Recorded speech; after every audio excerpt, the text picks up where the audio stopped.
o senhor também falou do Sérgio Moro. Eu até queria saber se ele disse detalhes, porque na época o senhor conversava com essa deputada, ex-deputada. O senhor converso ainda. Eu converso ainda. Não, mas quando ela foi ao Moro, o senhor falou, e aí, o que aconteceu?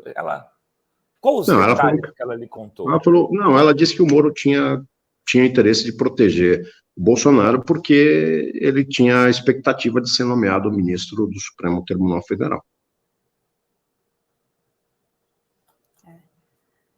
Agora, é muito estranho, né? Porque o Sérgio Moro ele fez essa aliança com o Bolsonaro, né? Os bolsonaros, com esse objetivo, né? Que era ser ministro. Aí ele teve saiu do ministério dizendo que o Bolsonaro estava aparelhando a Polícia Federal e tal. E aí todo mundo achou que ia ter um rompimento ali, né? Do Sérgio Moro com o Bolsonaro. Só que depois eles voltaram a ser super aliados, a ponto de, no último debate da Rede Globo, o Bolsonaro levar o Sérgio Moro a tiracolo para provocar o presidente Lula, né? Porque era o algoz do Lula, o Sérgio Moro.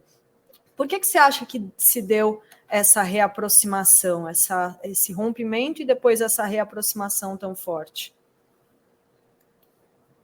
Bom, antes de responder a tua pergunta, Adri, eu queria deixar claro o seguinte: eu não estou acusando o Carlos Bolsonaro de ter sido o mandante do crime. Deixar muito claro, isso não é uma acusação minha. Eu estou reproduzindo o que eu ouvi de uma deputada muito próxima à família Bolsonaro, então que fique claro isso. Então, até eu tenho a imaginação do que pode ter sido, mas a minha imaginação não vale, então, exclusivamente em fatos. Quanto à tua pergunta, a reaproximação do Moro ao Bolsonaro foi o desespero do Moro em ver que o presidente Lula estava na frente nas pesquisas. O Moro é atendido por um instituto de pesquisa, que é o mesmo instituto de pesquisa que é um instituto de pesquisa que atende o Bolsonaro e que tinha os dados de que o presidente Lula ganharia a eleição. Eu nunca tive dúvida que o presidente Lula ganharia a eleição, embora a gente tenha passado tanto medo, né, tanto susto aí com o resultado eleitoral.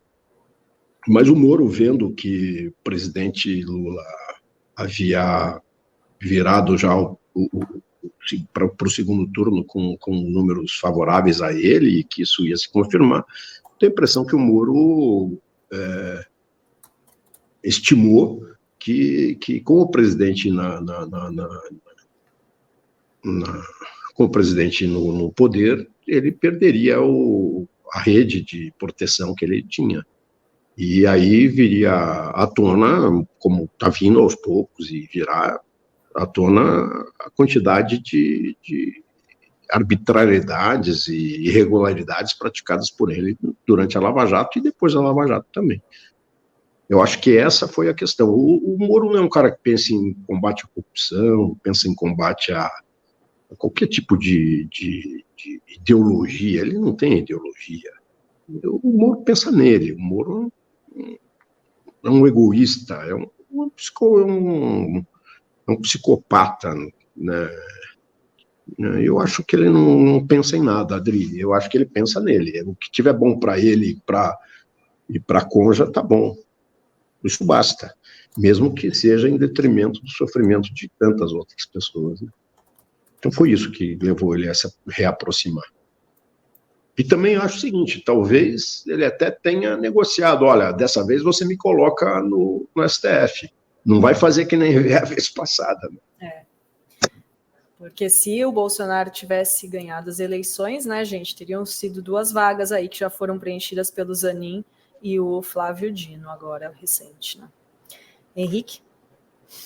Bertoldo, se esse caso do Moro com a Justiça Eleitoral efetivamente levar ao desfecho que a maior parte dos especialistas em direito eleitoral acredita, que é a cassação do mandato de senador dele, você acredita que isso é o suficiente para se abrir as portas aí, para que alguma justiça seja feita em relação ao que o Sérgio Moro já cometeu nesses anos todos, ou você acredita que ele permanece sendo um sujeito que tem algumas cartas na manga e alguém que consegue manobrar muito dentro do judiciário em altas esferas e altas instâncias?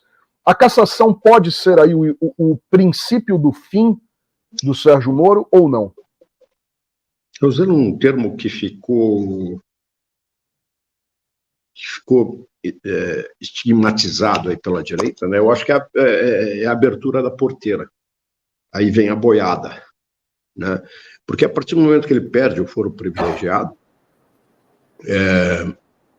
eu tenho batalhado muito e tenho começado e desenvolvido aí a possibilidade da criação de uma associação de lesados aí pelo Sérgio Moro, porque muita gente tem medo de entrar com ação contra ele, porque ele ainda é senador, né? E porque ele ainda tem poder, especialmente lá na região sul, ele ainda estava vendo uma pesquisa aí que saiu ontem da Coest, que metade da população ainda aprova a Lava Jato.